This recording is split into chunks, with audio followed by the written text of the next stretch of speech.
साथ देणं ही गरजेची आहे। आपण पाहिलं असेल गेल्या 2-4 दिवसांमध्ये जी आंदोलनं झाली त्याचा जो काही पडसाद आहे बाहेर पण उमटत आहे।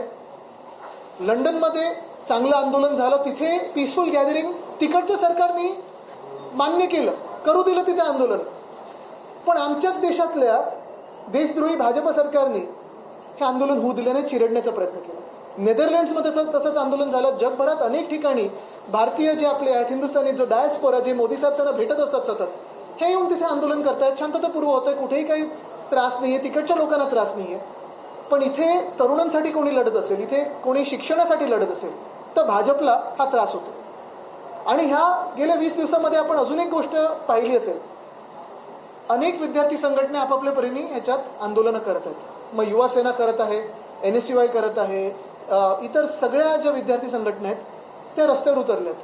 फक्त एक विद्यार्थी संघटना गायब आहे, ती नुसतं कॉलेजमध्ये मारामारी करायला, दमदाटी करायला, घुसून कोणाला तरी ठोकायला जातं, पण विद्यार्थ्यांचा प्रश्न असला तर जात नाही। म्हणजे तुम्ही पाहिलं असेल तर खरं तसं भाजपच्या आत्ताच्या नेत्यांचं आणि शिक्षणाचा काडी मात्र संबंध नाही आहे। ABVPनी कदाचित बाहेरच्या कॉलेजेसमध्ये म्हणजे परदेशातल्या कॉलेजमध्ये जर स्थापन केलं तर मंत्र्यांची मुलं तरी त्यांना तिथे सापडतील।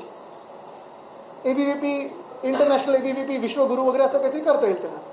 पण देशात जेव्हा विद्यार्थी आज लाठ्या काठ्या खातोय, आज टिअर गॅसमध्ये चिरडला गेलाय, आज तुम्ही पाहताय रॅपिड ॲक्शन फोर्स असेल, दिल्ली पोलीस असेल किंवा कालचं मुंबई पोलीस असेल, दुर्दैवाने जसं चिरडण्याचा प्रयत्न चालू आहे विद्यार्थ्यांचा आवाज, ही संघटना आहे कुठे?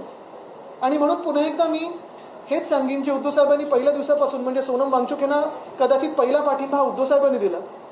उद्या उद्धव साहेब भेटायला देखील चाललेत, सकाळपासून तीच चर्चा चालली आहे। पण महत्त्वाची गोष्ट हीच आहे की आपण सर्वांनी एकत्र येऊन हा लढा देणं गरजेचं आहे।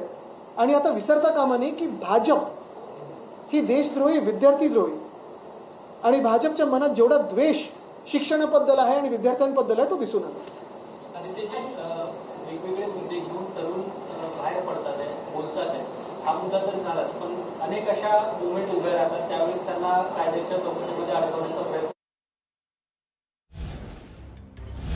आणि आताची मोठी बातमी, आंदोलनाच्या दरम्यान पोलिसांकडून मुस्लिम महिलांची धरपकड करण्यात आलेली आहे।